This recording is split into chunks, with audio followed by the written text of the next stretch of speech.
Достар, сәлем, каналыма қош келдіңіздер. Бүгін сіздермен кешкі асқа немесе түскі асқа осындай өте дәмді болып шығатын фриз мясын дайындайтын боламыз. Ол үшін алдымен етті видеодағыдай қылып солонкалап турап аламыз және оны қызып тұрған майда қуырамыз. Етке ешқандай да су қоспаңыздар, өзінің суы бөлініп шығатын болады, және де міндетті түрде пиязды бірден қосып жіберіңіздер, сол кезде ет дәмді болып шығады.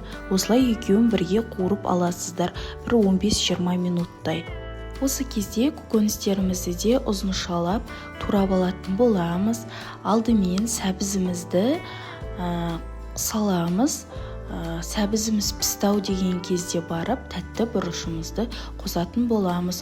Өйткені тәтті бұрышты бірден қосатын болсаңыздар, ол езіліп кетуі мүмкін. Достар, менде ет тұздалған болғандықтан мен тұз қоспадым. Сіздер дәміне қарай тұз саласыздар. Көкөністерімізді де осылай салғаннан кейін бір ас қасық томат пастасын қосып, үстінен бір стакан суымызды құйып, баяу отта осылай бұқтыратын боламыз. Ал оған дейін біздер фри дайындайтын боламыз. Фри дайындау үшін осындай видеодағыдай қылып, ұзыншалап, тым үлкен немесе тым жіңішке қылып жібермей, картошкаларымызды турап аламыз. Оны турағаннан кейін салқын суға жақсылап жуып, бір шай қасық уксусымызбен осылай жуып аламыз. Тағы да оны жуып кептіреміз. Міндетті түрде жақсылап кептіріп алыңыздар.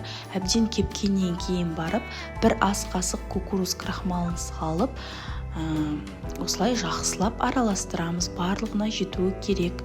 Одан кейін қызып тұрған майға фриларымызды 5-6 минут аралығында пісіретін боламыз. Арасында осылай араластырып тұрыңыздар.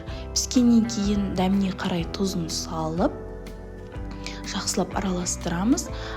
Тым қасықпен араластырмаңыздар, езіліп кетуі мүмкін. Осылай жасап алсаңыздар болады.